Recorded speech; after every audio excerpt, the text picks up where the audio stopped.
Right.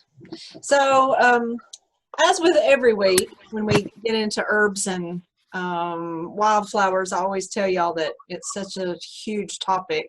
How do we even start to narrow that down? So I don't remember what class it was. Maybe it was companion plants or something a few weeks ago that I just went back and put them in alphabetical order. So like I wouldn't let my bias come through, but I guess my bias still came through, even though they're in alphabetical order, because I had a little post-it note a minute ago that I had written down summer wildflowers that I did not put in the presentation because I was hopeful we had covered some of those in some of our other classes. So I was trying to introduce y'all to maybe a few that we maybe are not so familiar with. So as you can see from here, I'm not going to talk about the pokeweeds and the monardas and the milkweeds because I feel like knowing several of you that a lot of you already have those in your gardens or you know what those are, which, I mean, we're still going to see some familiar ones, but hopefully I'm going to give you a little bit of background on some of those.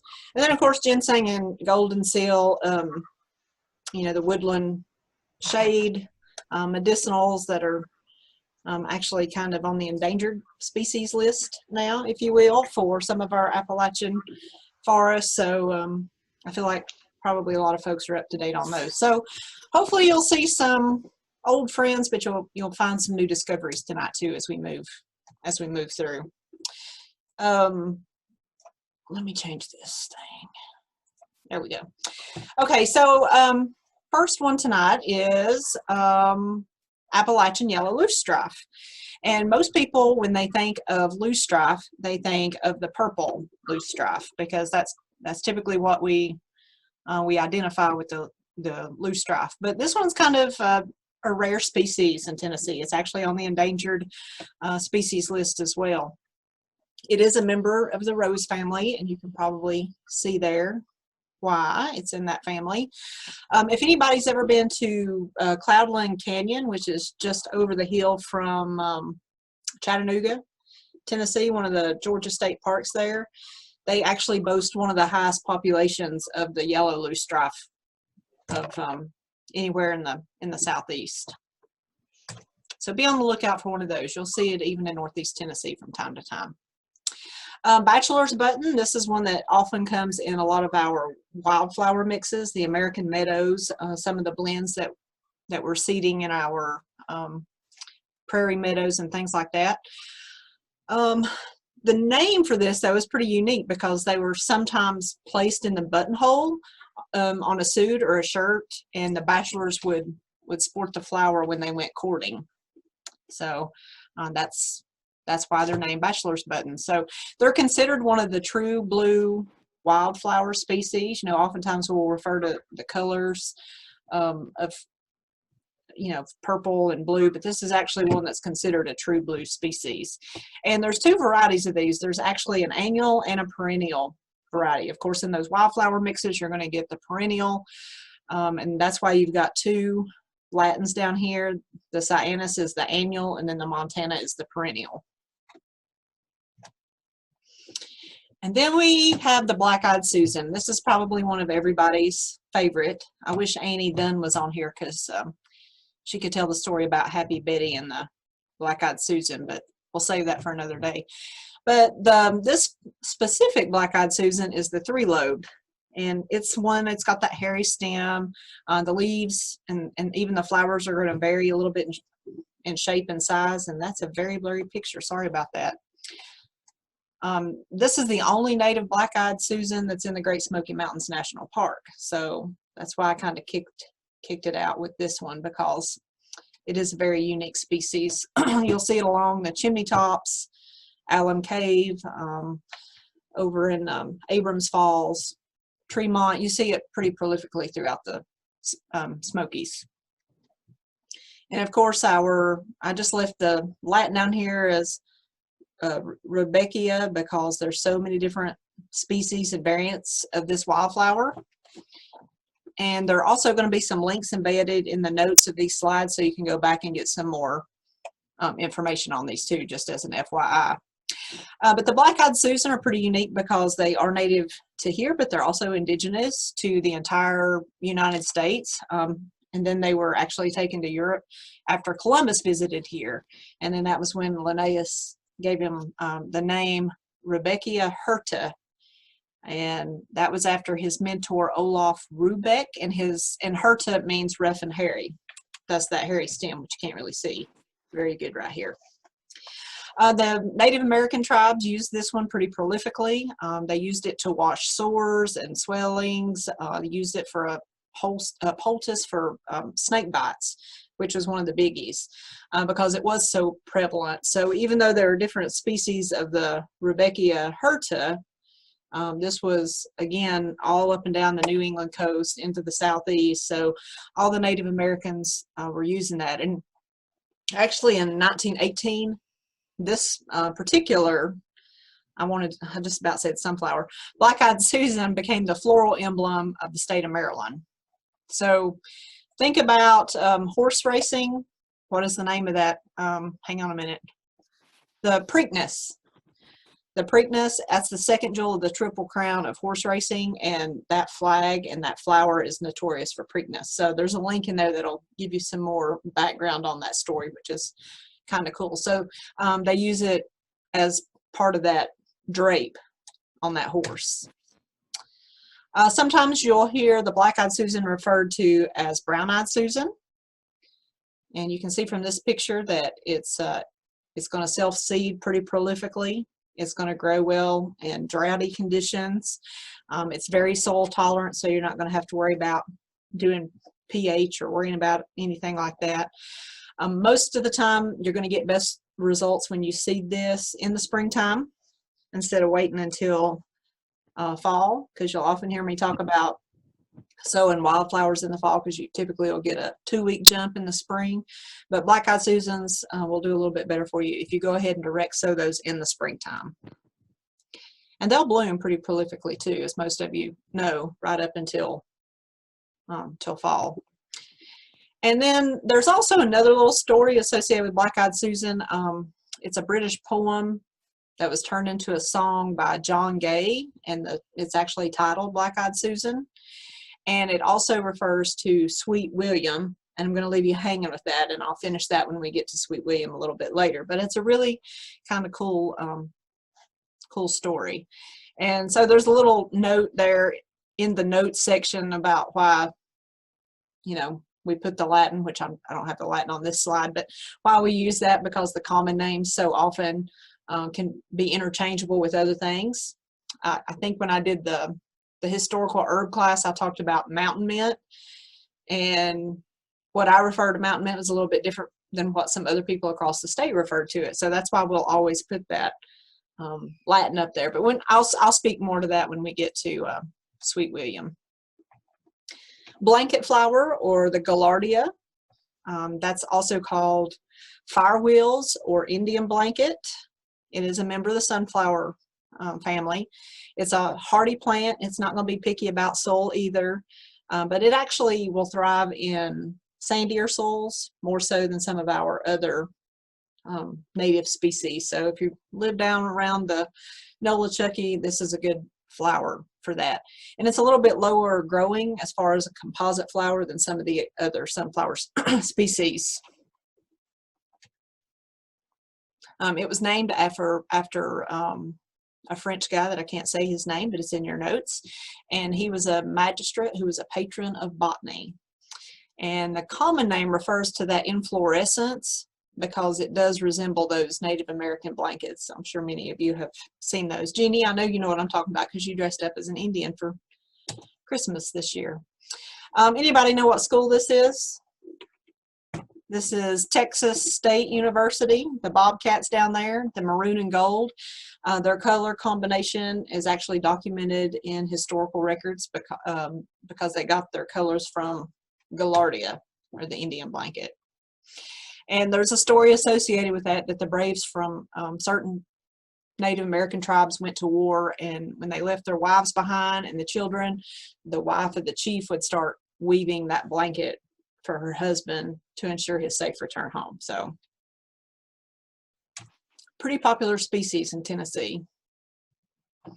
The butterfly weed, of course, this is not the milkweed that we typically think about to draw the monarchs, because this particular butterfly weed has that clear sap versus the milky sap of the traditional milkweed. But we had to throw butterfly weed in here because butterflies, obviously, they do love it. Yeah, here we go. That's a little bit better picture of the upright flower. Have you ever dug a butterfly weed? The taproot goes forever. It's insane. It's about like comfrey when you look at that massive root size. I should have put a picture in there. That's one reason they don't transplant very well. It's going to be better to actually plant them from seed. Sometimes when we try to move those things from the wild into our home gardens, we have a little bit of trouble, and this is one just because of that root system. It's a member of the dogbane family. And then, of course, caterpillars love this plant too, so oftentimes you'll see them clustered on there as well. Another issue with this plant, if you do transplant it, if you get lucky enough to get it to take, they can get crown or gall rot, crown gall. So you want to make sure that you're setting that crown above the, I don't have one of those to show you. Just like you're setting a strawberry, in essence. You want that crown just a little bit above the soil line if you're going to transplant it. That'll help it a little bit better so you won't get a root rot in there. And again, you can just see how much the butterflies do love this plant. The Native Americans used all parts of this plant in some fashion. The fibers were isolated from the stem of the butterfly weed, and those were actually used kind of like hemp. They were used to manufacture rope and cloth, and sometimes they would be mixed with fibers with that hemp, and that would just help provide a little bit of longevity for whatever material that it was making. So many good uses besides it just being a pollinator plant. Some of you may not have known that. The Indians also, you can actually get this too, because the Indians said that it would help relieve some digestive ailments and bronchitis, and you can actually purchase the powder form of this even today of the root. Cardinal flower, this is one that hummingbirds love. This is one that grows in wetland, rain garden areas very prolifically. I've not seen this blooming yet, but it should be getting pretty close. It is a native species, but it's considered a poisonous plant, which is not always good. It's going to have a more intense color than a lot of our other wildflowers because much like the bachelor button is considered a true blue, this is considered a true red. And you can probably tell by looking at it, it's a member of the bluebell family. And the color, it was named for the vivid red color of a Roman Catholic cardinal's robe. And it's a lobelia. Sometimes you'll hear that used interchangeably. Cardinal flower, lobelia. And actually you can see that's the Latin name right there. And again, hummingbirds love this. The Cherokee Indians would use this as a poultice for headache and infusion for colds and fevers. The Iroquois would use this as a kind of like in symbiotic. It would provide a symbiotic relationship for whatever other medicines they were using because they believed it to have spiritual powers. So any medicine they took, it just provided a little umph for it. And then the Meskwaki Indians, I've never heard of them. I don't know where they're from, but they would use it to end quarrels in love disputes and used it. They would take chop it up and use it as a remedy against divorce. So if anybody's thinking divorce, find some cardinal flower, y'all. This is going to be one that's really easy to grow from seed, but it's going to require stratification, that cold stratification. It's not going to be quite as easy. Just throw them out there like black-eyed Susans and get away with them coming up. You will have to do that. You can collect the seeds easily in the fall. And let's see, I forgot what I was going to say there. Sorry, guys. Oh yeah, the Pawnee used the cardinal flower roots as a love charm, just as an FYI. So it's kind of a symbol of love with that red color. Now probably some of you are wondering why in the world I put catalpa tree in here for summer wildflowers. But if we have any folks in here that like to fish, this is one that the caterpillars that just feast on these trees, usually about July. Jeannie, I know, haven't you been to Wild Herb Weekend up in Valley Crucis? There used to be a catalpa tree right at the entrance to the dining hall up there, and you literally could not walk anywhere close to that tree without the caterpillars falling on top of your head. Well, they would defoliate the tree in no time, so they've actually cut that tree down now. But if you have a catalpa tree and you see these really pretty catalpa worms, they're great fish bait. It is in the Bignosia family, and it's the same family that the trumpet creeper and the crossvine are in. And the crossvine and some of those are also blooming now. That gives you just a little bit better view of the bloom. Pretty good. Mm-hmm. All right, we could not talk about summer flowers in East Tennessee without talking about the Catawba rhododendrons, which are going to be pretty prolific about, I don't know, this weekend, next weekend, well, 2 or 3 weekends, I guess, right, John? Whenever we were going to have the state conference up there, we were going to go actually do a little hike up to Jane Bald and hopefully see the Catawba rhododendrons. But pretty prevalent up on Roan Mountain. This is a native species, and it's a member of the heath family. It's also known as the rose tree or the rose bay because it does produce those flower in trusses. And of course, rhodon is Greek word for rose, and dendron is for tree. So you hear say dendrology, the study of trees. So that's kind of how it got its name. Just a couple of pictures there to see it. They can get rather large over time and live for even 100 years or so. There's documentation of some of these species living that long. Chicory is one that we talked about in one of our other classes, but I threw it in here because it is one of those prolific plants along the roadside. You'll see it in the medians going up the interstate. And of course, it's famous again for its chicory root, which is an alternative for coffee. And this is not a native species to the area, but it does quite well. It has adapted very well. COREOPSIS, this is one that has many different species. You're going to see a variety of colors depending on where if you're hiking at different elevations, you're going to see a little bit different color splash. There's many different species that you can plant in your gardens. But the name actually got its name from the morphology of the seed, and because it almost looks like a tick, which is also another name for it. They call it tick seed. And again, oftentimes you're going to hear some of these varieties called moonbeam or sunbeam or sunrise, sunfire. Most of the time they're going to have something to do with the sun and the moon. It's a plant, again, that's going to be cultivated pretty prolifically. It's going to take to a lot of our regional soils. It's considered a happy flower. It's actually documented by Linnaeus as being a cheerful plant in the floral dictionary.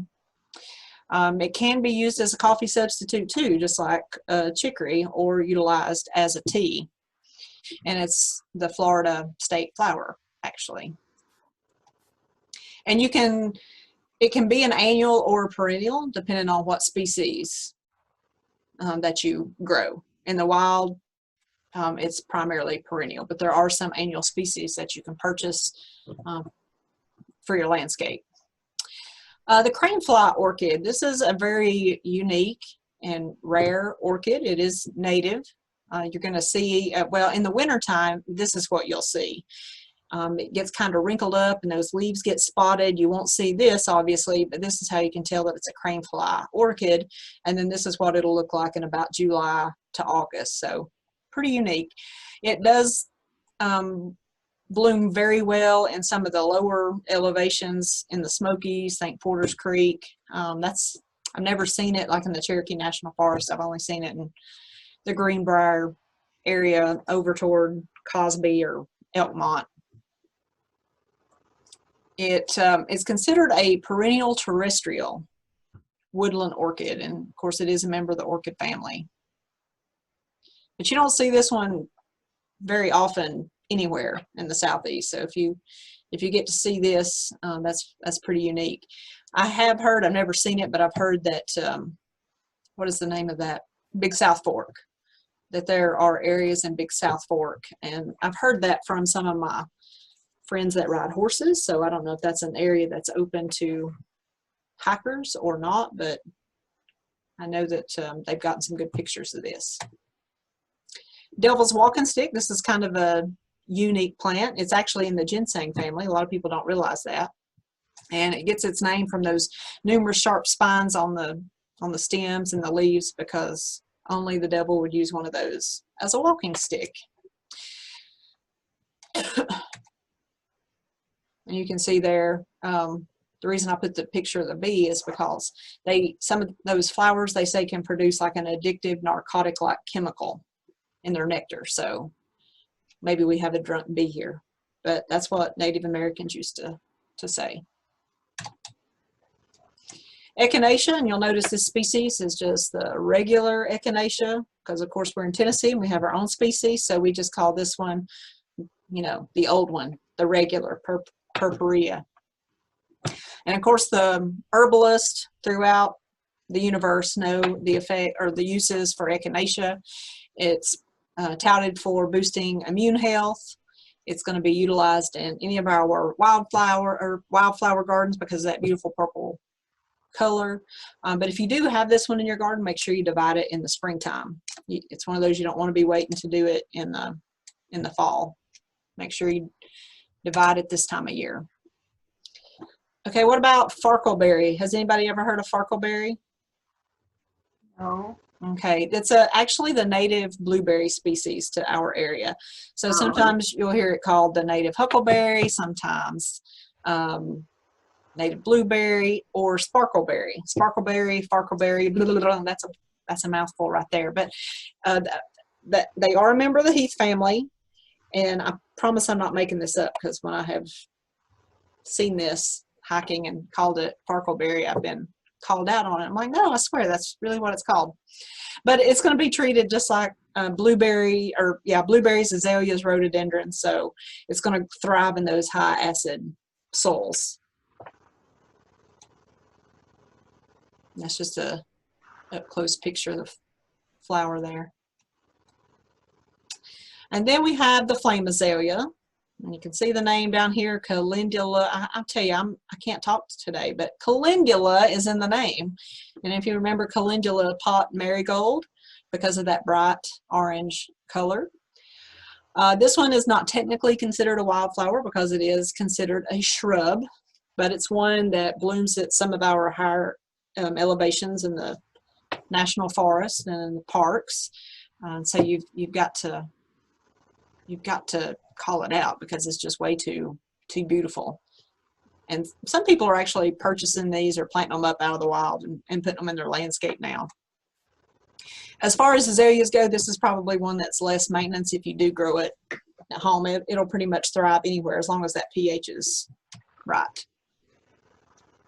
And you can see there's some different colors there. They're not always going to be that bright, vivid orange. Sometimes you're going to see like this little bit pale yellow color. Right here's another, kind of see those two colors intermingled. Azalea nectar and leaves are highly poisonous, so keep that in mind. They have been seen as a death threat if the flowers were ever given to you in a black vase. So just throwing that out there, there's some really unique cultural histories there. So you've got a link in there that you can go through or go back to and read that. It's got an interesting story. But it is quite a spectacle in the mountains. Goat's rue. Anybody ever seen this or heard of goat's rue? Tephrosia virginiana, and of course Virginiana, that's where it was first found, hence the name, but it is native to this area. It's a member of the pea family, You can probably tell that looking at the leaves and the pods here. The Native Americans would actually use the juice of this to stun fish because it contains rotenone, which is what we would utilize in ponds or streams to control fish. So the Catawba Indians actually used it as an analgesic to help reduce fever and rheumatoid arthritis. And then they would also, I'm going to try this, y'all, because y'all know that my feet with the plantar fasciitis, and then I've ruptured that tendon. So they would wear the leaves inside their shoes to help reduce foot pain. So y'all take a close look at this plant. So if you see me in my flip-flops with these, you know, trailing along behind me, you know why, because I'm going to put their theory to test. But it's actually a beautiful flower. It is also a pollinator species too. And you can kind of tell there it does look like our wild sweet peas, but it's very dainty. The foliage is cool, and it's got that silver foliage. Somebody asked me not too long ago about my moonlight garden. I think that was maybe Terry, but this is one that you could grow in your moonlight garden too. That's beautiful. Yeah. Golden aster, of course, this is going to be kind of like the sunflowers and the monardas and black-eyed Susan. There's so many different species of aster. How do you determine which one to talk about? But I pulled golden aster pretty much out of the hat. It's actually also known as Maryland golden aster, and it does have that daisy-like appearance. It's got that gold center with the gold petals. And I don't know if I said it's a member of the sunflower family. But there are also chrysanthemum species that they try to mimic this look. Some of you may have heard of Stephanie or Bright Stephanie, because most of your mums are named. So the Bright Stephanie is what you would want to purchase if you like this flower. But they use the golden aster kind of, I guess, as a muse for that hybridization. So very dainty, pretty little flower. And you'll often see it growing in clumps. You can see there it grows pretty prolifically even in rock outcrops. Y'all, I can't talk tonight. I don't know what's wrong with me, and I swear I have not been in the wine. Maybe you should. I'm sure. But this is also a good pollinator plant as well. And you can just sow the seeds for this in the spring or in the fall. Either one. Just make sure you protect those seeds. You don't want them coming up before frost, so sow them after frost. Indian pink, this is just an absolutely beautiful plant. Spigelia is what you might hear that referred to as well. Sometimes you'll hear it called pink root, depending on where you're from. If there's Kentucky folks in here, pink root is actually what they would often refer to that as. It's a member of the Logan family. The name, though, is confusing because it's not really pink in color, and it's not in the pink family. So, but it's going to be one of the very few plants growing in our native woodlands that's going to have the red color besides the fire pinks or the cardinal flowers. So this is going to be one of the other red species. The Native Americans love this one because it would cure intestinal worms. And then it also does contain strychnine, and some people would refer to it as the strychnine plant. Most botanists or herbalists are going to consider it an uncommon native. I'm not sure why that is. I tried to determine why they thought it to be uncommon, because I've seen this pretty prevalently in the forest and the trails. If you do grow this at home, make sure it gets some shade. It's not going to fare well in full sunlight. You can just see that bloom there a little bit better. And as far as Spigelia, there's many different cultivars that you can purchase at nurseries. But again, what you're getting in the wild is going to be a little bit different.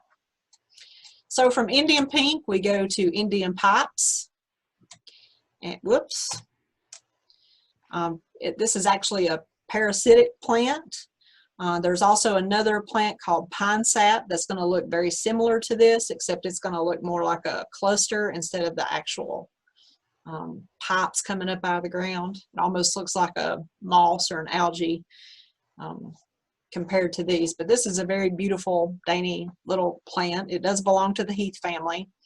It's pure white.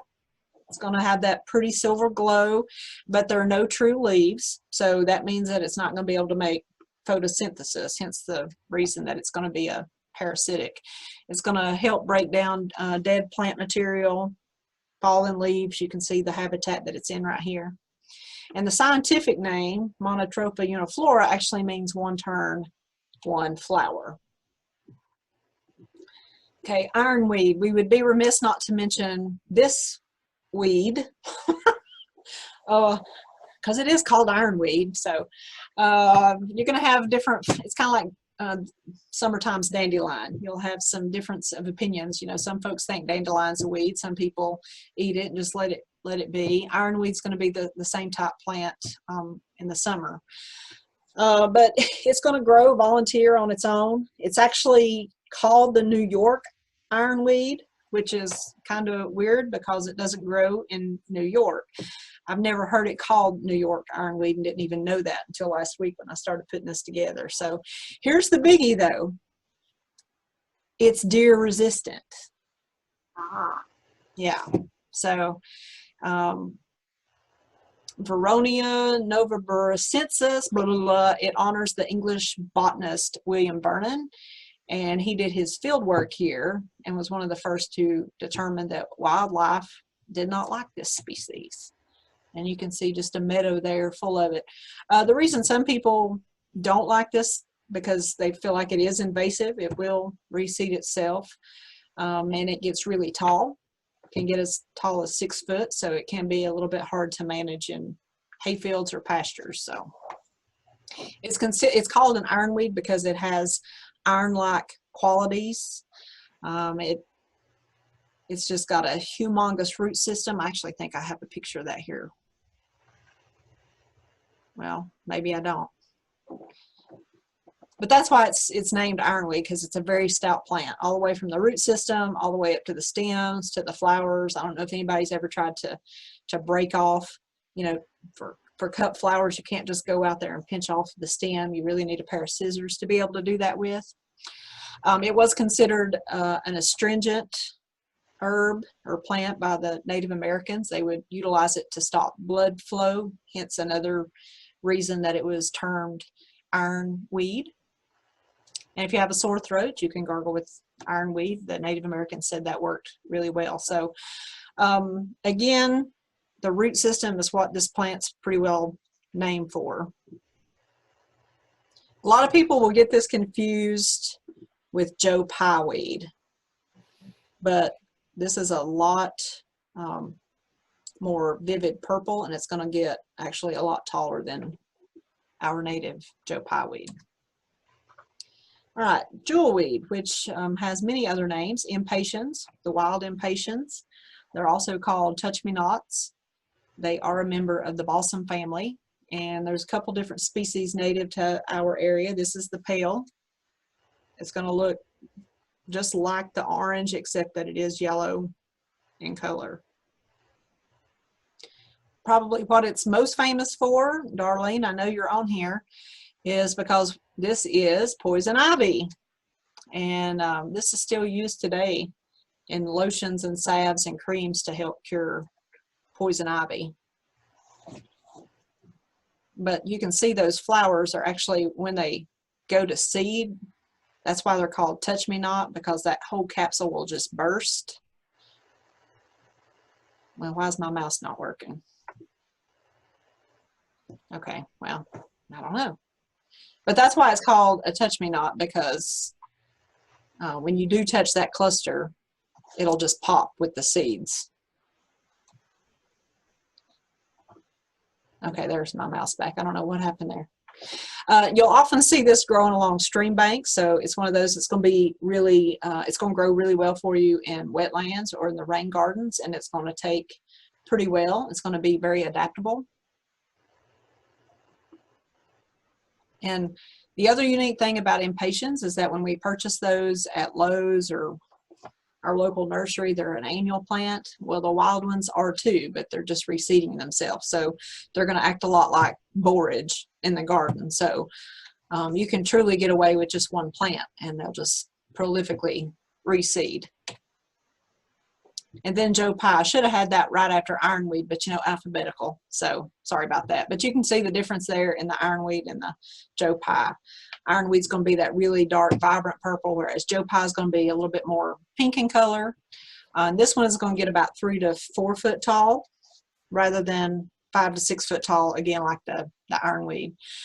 This one has many names too. Some folks will call it kidney root. Some people will call it queen of the meadow. Some people call it trumpet weed, depending on what part of the South that you live in. It is a member of the aster or the sunflower family. And again, remember that family is the largest family of plants. I don't know if some of you are familiar with boneset or snake root, but it's going to be in that same family with those as well. Boneset looks very familiar, or looks very similar to this, except it's going to have that white flower and it's not going to be as tall as the Joe Pye weed.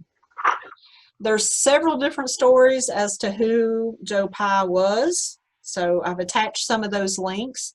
The most prevalent theory was that it was a colonial era Native American whose name was Joe Pye, and it was actually J-O-P-I instead of how we see it spelled here. And he found it to cure typhus.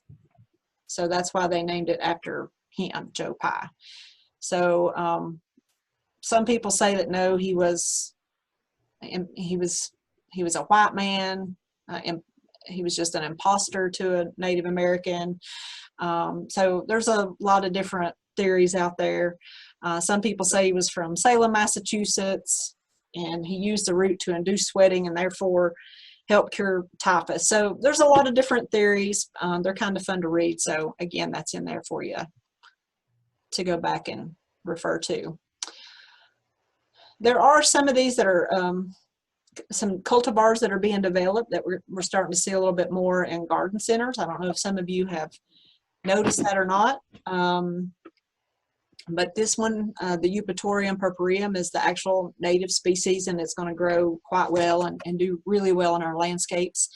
And another name that you'll hear referred to sometimes is gravel root.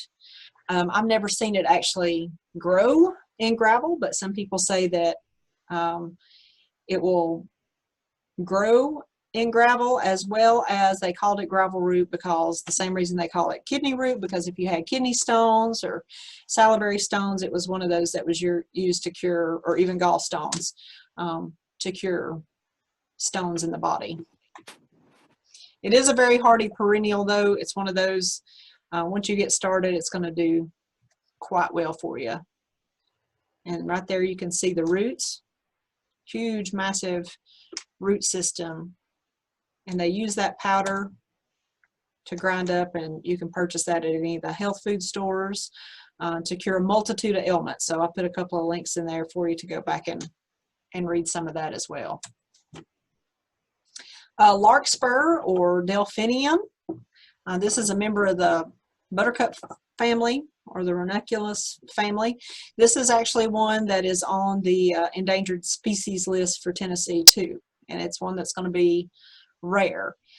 Some people will get this confused with the common larkspur, but it's going to be much lighter in color. The one bad thing about larkspur is that they are going to be poisonous because they contain those secondary plant alkaloids. I can't remember what those names are right off the top of my head, but they can be very poisonous. And then the native larkspur, sometimes you'll actually hear it referred to as tall larkspur or tall delphinium, because it is going to be taller than the common larkspur, which is darker purple, and it's going to be shorter in stature. Some pretty cool stories with delphinium too. According to Greek legend, the delphinium flower bloomed from the blood of the Greek god Ajax, and he was one that was killed during the Trojan War. And so written on the petals are the letters AI or Alice in Greek. The milkwort family is a pretty large family in the Cherokee National Forest. There's a lot of different species of this. The reason it's called milkwort is because medieval herbalist prescribed it for nursing mothers because they thought it made milk more abundant. But the idea came from the Greek name of much milk, which they think actually probably referred to the milk they got from cattle that were grazing where this plant grew. But it's a really pretty, dainty flower. I've never seen this at garden centers or anything like that. I've only seen it growing in the wild. Mountain ash, another tree that I popped in here because it does have some uniqueness to it. This is what it'll look like in the spring and summer, and then it throws off these beautiful red berries in the fall of the year. And of course those berries are great bird food. They are edible. Of course, history dates back several years when the Native Americans were using it for a vitamin C deficiency. It's not related to the true ash, but it was so called because of its similarity because of the leaf structure. And it's going to be related to pears, crab apples, the sarvisberry that we see, or sarvisberry, same thing. They're all going to be in that same plant family. But Sorbus americana is going to be different from our regular ashes. Nodding lady tresses. This is one if you like tiarella or the foam flower in the spring, one of the spring ephemerals. This is one that comes along in the summer that will remind you of those, or like bishop's cap, some of those, and they're so pretty and dainty in the springtime, and then when they go away, they're just gone for another year. But this one is one that's going to be kind of similar to those, so you get to see it throughout the season. And they're going to bloom right up into September. People like this because it does have a lily of the valley fragrance, so when you walk through it, it's going to release that fragrance. It is a native orchid, as you can see here from that stem, and it nods or it bows is why it got its name. And it does do well in rain gardens or wetlands. And when you think about orchids, because we say this all the time with the moccasin flowers or the lady slippers, the trout lilies, you know, a lot of those that we talked about back in April, we say they're really hard to move because you have to have that fungal relationship in the soil, that mycorrhizic fungus. And it takes several years for them to bloom, and henceforth you're just very impatient and waiting forever on them to put forth the bloom. But these are actually going to be the easiest native orchid for you to try to grow at home. So you might want to just try your hand at one of these before you get into the moccasin flowers, because those will truly test your patience. The oxeye daisy, of course, this is going to be a very prevalent flower that we see growing pretty much everywhere this time of year.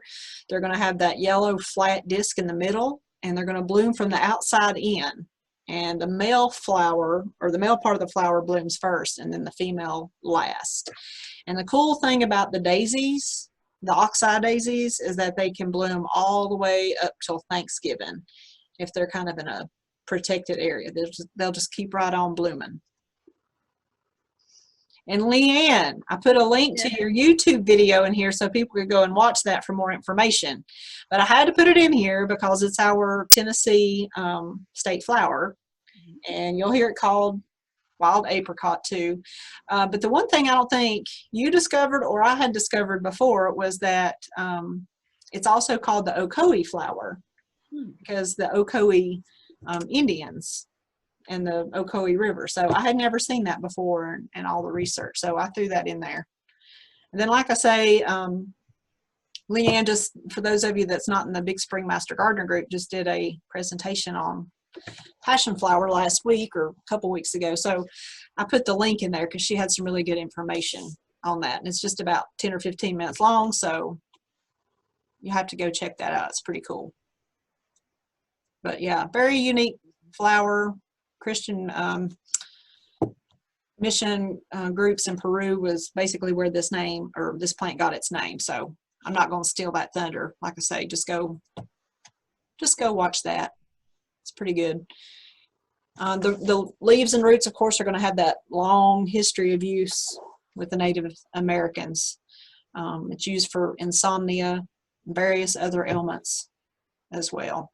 African American midwives would use this in the slave community, so pretty prevalent, known throughout the world pretty much. Penstemon, this is also going to be referred to as beard's tongue. Sometimes folks in Carolina will call it Blue Ridge just because it's really prevalent along the parkway, and some folks will call it Pride of the Mountain. But it is a penstemon, and this specific cultivar here is going to occur naturally in really shady areas, but it will tolerate full sun if you want to grow that in your garden. It is going to grow well, and you can see that growing pretty much on rock. Think stone crop, some of those sedums, or some of our phlox species. It's going to have a growing habit very similar to those. And penstemon symbolism represents courage and spiritual knowledge. This is one that's going to be excellent for bees too. And here's the other biggie, the reason I put it in here, because it's also pest resistant. The one thing it is going to require, though, is some good drainage. It doesn't like super wet feed. It's going to be, it grows in moist areas, but you don't want it just like standing in water. So if you're growing it in your rain garden or in the wetland, make sure you're getting up into like the zone 2 or zone 3 with that. But yeah, the biggie, the reason people like it is because deer do not like it. The pink turtlehead, this is a pretty unique plant. It's a member of the figwort family. It was named after, it's also called, I don't know if, I can't see it on my screen, but I think up here it says Lyon's turtlehead. And that was a 19th century American botanist that pretty well discovered that. It's also going to be known as balmony, B-A-L-M-O-N-Y, or balmony, depending on where you grow up. I've heard it both ways. It's kind of like Galax and Galix. So balmony or balmony. Some people will just call it bitter herb, codhead, fish mouth, shellflower, snakehead, snake mouth, and turtle bloom.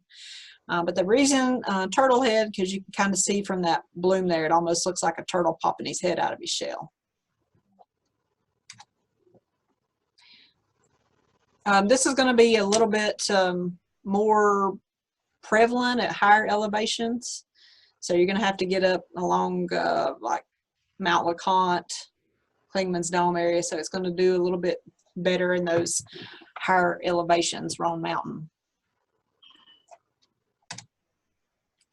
Queen Anne's lace, another one that we just had to throw in there because we see it right along with the chicories and the ox-eyed daisies and the black-eyed Susans. But if you do pull this plant up by the root, it's going to smell like a carrot because it is the wild carrot. And I put a link in here that talks a little bit about the fairy seat. Sometimes you will see Queen Anne's lace, and I couldn't find a picture of that. But have you ever seen it where it's almost got like a purple hue? Like you'll have a bunch of white, and then you'll see like one that's got like a purple or slight pink. That's what they call the fairy seat. So there's a link in there that'll give you a little bit more detail on that. Rhododendron. This is Rhododendron maximum. They're going to have various colors of our native species, purple and white. They're going to bloom in June and July.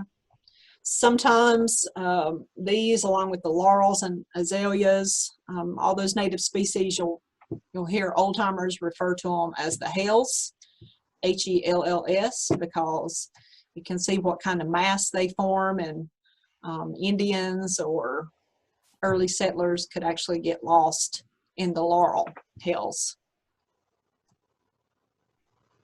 Just another picture of the pretty bloom there. And again, you'll hear this referred to as rose bay sometimes. And they do have shallow root systems, and they're going to like that pH to be pretty low. This is a pretty cool flower. It's endangered, so it's going to be rare if you happen to see this along the trail somewhere, but it's called Indian plantain. It's really low growing. There's not a lot of pictures out there. It almost looks like a cross between a sedge and a grass. If it's not blooming, folks are going to just completely overlook this poor little fella, but a lot of people don't think it's a very pretty plant, but it's just got a very limited growing area in Tennessee. It's going to be at higher elevations, and then you'll see it in the cedar glade, which doesn't make sense to me because, you know, two different elevations and growing climates, so it's kind of odd, but those are the only two places it's been documented here. Shasta daisy, this is actually, it's got the heritage of the oxeye daisy. So it's not a native, it was a hybrid developed from the oxeye. The Shasta is going to bloom bigger. It's going to have bigger blooms than the oxeye. That's one way you can differentiate. And plus they're going to bloom longer and a little bit taller than the native species. Many folks consider both the oxeye and the Shasta to be invasive species. Again, it just kind of depends on what you're using it for. Skullcap, this is one of those old-timey plants, kind of like the bone sets and the milkworts. But there's 14 different species of this documented in Tennessee. And this is two of them. This is the hairy skullcap, and this is the downy skullcap. Sometimes you're going to hear it called helmet flower, and you can see why it looks like it is a helmet. Sometimes you'll hear it called hyssop skullcap or just hyssop flower. Native Americans love this because it would treat nervous disorders, and it was used as a sedative. So they would actually smoke this in place of tobacco when they didn't have it, because it was pretty abundant in the woodland forest, in the cove hardwood forest. The southern flarebell, which is a campanula species, these have really delicate, you can see how tiny that flower is, bell-shaped flower, and they're going to droop kind of like Solomon seal does. They're going to droop on the underside of that plant. And this is one that's going to grow well in those midland elevations too. And actually it will make its way into some of the wetlands, the rain garden list too. But a very cool, dainty little flower, and you can see how it just masses.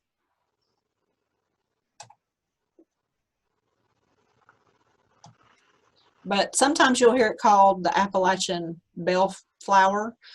Again, it depends on where you're at. I had never heard it called southern flarebell until I started doing the research for this, because I've always called it Appalachian bellflower. And it is native to here. I don't know if I said that already. But and again, it's one of those, unless it's growing in those massive clumps, you can't overlook it. All right, the Sweet William, which is not going to be a native species, but it goes back to, I don't know if you can see the black-eyed Susan. I tried to find a picture with both of those intermingled in there, but all in the downs, the fleet was moored, banners waving in the wind, when black-eyed Susan came aboard and eyed the burly men. Tell me, ye sailors, tell me true, if my Sweet William sails with you. And they say that's why these flowers got their name, from black-eyed Susan and Sweet William on the ship. So, but it was very specific. It was the Rudbeckia hirta that I was talking about earlier, and then this specific Dianthus barbatus. So, just a little bit of a love story there. And Tennessee coneflower, I'm not even going to attempt to say that scientific name because I have practiced it for years and still can't get it, but this is the one that we're going to find native to the Cedar Glade area in Middle Tennessee, in that Central Basin area. It was the first plant in Tennessee to be designated a federal endangered species. And folks actually thought it was extinct until 1968, but that was when it was again discovered growing in the wild. It does have a little bit different color than our Echinacea purpurea. There is one that a few growers are growing called Rocky Top that's being propagated. If you do grow in and amongst your other coneflowers, the others can overtake it because they're more aggressive. So you might want to kind of keep it separate until it gets a little bit stronger. It is a herbaceous perennial. The thing that sets it apart is that it has more or a narrower leaf petal than our Echinacea purpurea. And again, just make sure you don't plant it with other coneflowers initially. Give it a little time to get started. And the foliage is going to be a little bit different too than the purpurea. And the cool thing about the coneflower is that the flowers are always going to face east. Whoops. Yeah. This is a pretty cool looking plant. Tick trefoil. It's in the pea family. You don't have to find the seeds for this plant because this is one that they're going to find you. So they have these little small green triangle shaped seeds, and they have these little small hooks that are going to stick to your clothes, which are very effective and very irritating, but that's how they propagate themselves. So nudiflorum, and the scientific name actually means naked flower. So anytime you're walking by poor plant, it drops off its seed and it becomes naked. Pretty cool how some of these plants were named. Trumpet honeysuckle, not to be confused with the Japanese invasive honeysuckle. This one here is a native. It is an evergreen, and of course hummingbirds love this plant. You'll often hear folks just call it Lonicera sempervirens, and again, sempervirens means always green, just another way to be able to distinguish that species.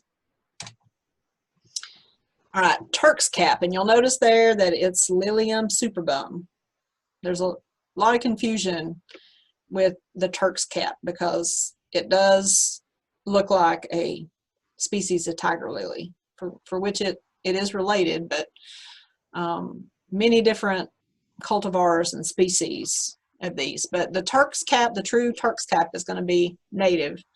And you can see how those sepals and petals just completely quirk back on top of themselves, and quite showy and spectacular. This is considered to be the largest lily in North America, and it's going to be pollinated by the tiger swallowtail, which is going to be one of the largest butterflies. Just as an FYI, there is a Turk's cap shrub in Florida, but that is a type of hibiscus and not related to this plant. So I threw in some history there. In biblical Hebrew, true lilies are called Shushan, which was simultaneously the Hebrew name of the great goddess of Medes or Persia. And Shushan was actually a common girl's name in the ancient world and remains so today, which is what we know as Susan. Shushan to Susan. So the heroine of the book of Esther, which was named for Ishtar, dwelt in the city of Susa, which was the sacred city of the divine couple El Susanak and In Susanak, and then the Jewish heroine Susanna was named for the same goddess, which primarily dwelled in Susa. So that's just a little bit of why or how people think that this plant got its name, but many people think instead of it being in the tiger lily family that they should have called it the leopard lily family because of the spots. But people go back, botanists say it was because of the bright orange color is why they named it tiger lily. But that's not the only biblical history with the name and how important the Turk's cap lily was to that time and that age, because it was used in a lot of Christian and Jewish rites and ceremonies during that time. So there's a couple of different links that are embedded through the program. So if you're into that kind of thing, make sure to check that out. But you can see how tall that plant gets. It's got some pretty unique foliage as well. Sometimes you'll hear it called turban lily or just basic swamp lily. But there again, my common name, what I call swamp lily, is a purple iris. So that's why we always go back to the Latin. The wild columbines, you've heard us talk about this one frequently in the last couple months. Sometimes the common name for this plant is actually Granny's nightcap, which I just like that. I'd never heard that before, but it's got those really pretty dainty yellow and red peach coral colored flowers. And the Native Americans loved this plant because it would help with headaches and digestive problems. And it's not a perennial, so it's going to be short-lived, you know, in the garden, but it frequently propagates because of self-seeding, and can almost be invasive if you let it be. And you can see there how pretty that flower is.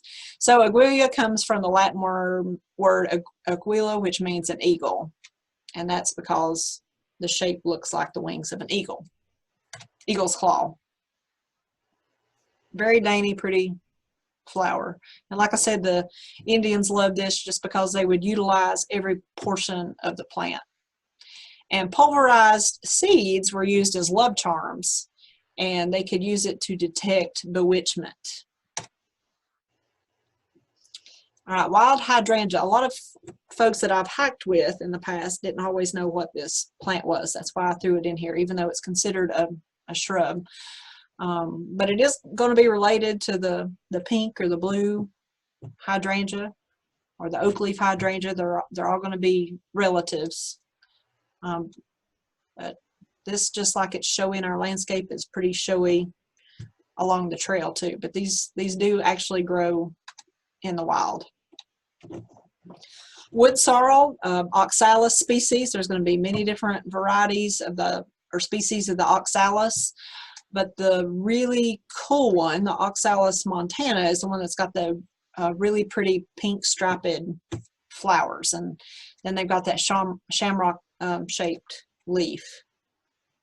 So just a beautiful plant. Of course, it's going to grow really low to the ground. It's going to be like any of the sorrels or the rus, the sweet woodruffs. But it is a native. Sometimes you'll hear it called mountain sorrel, or mountain wood sorrel, or just the wood sorrel.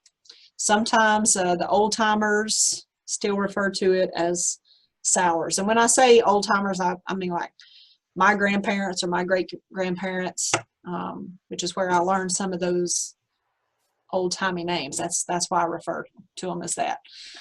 Sometimes you'll actually just hear it called whitewood sorrel because there is the yellow flower, which is really common, but it blooms earlier in the spring than the pink. You can see how that color is just starting to fade.